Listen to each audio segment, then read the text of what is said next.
So if you make a small change and expect a big payoff, I think that's very difficult. But I've done a few things as a designer that I've followed up on very clearly and found great results.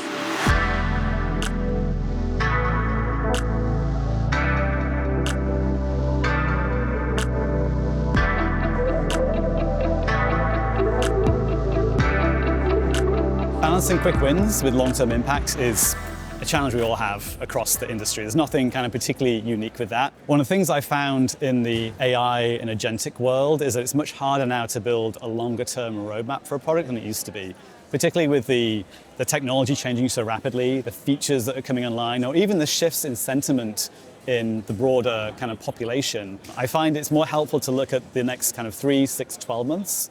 Then you can actually fit in some quick wins in there. You want to make sure, again, that you're driving towards that same kind of durable vision that you've got for the product, or the same set of user problems you're trying to achieve, just to make sure you're not getting distracted by any of these quick wins. A quick win should never feel to the user like a quick win. A quick win should feel like value in the product in the moment. Something that I think a lot of teams get wrong about user research is they want to have a clear, definitive answer. That's why sometimes teams like data, quantitative data, over qualitative research. And I think that's a mistake. Design is messy. You're never going to know with 100% certainty that you're moving in the right direction.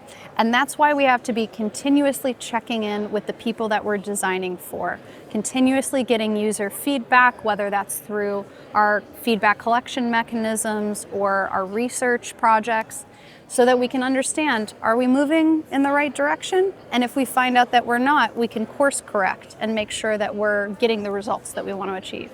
So at GitHub, we try to move fast and protect quality through a few different clear mechanisms, but also culture. We try to dog food a lot. GitHub is built by a company that uses the product to build the product, which means everyone at the company uses the product on a daily basis. We ship things to staff a lot to try our ideas.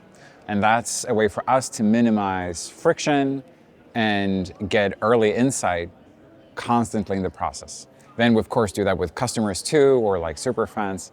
But to a large degree, we move fast with dogfooding. And then we put a lot of effort into making sure that our pipeline to deploy something is as smooth as possible, and we can roll things out quickly.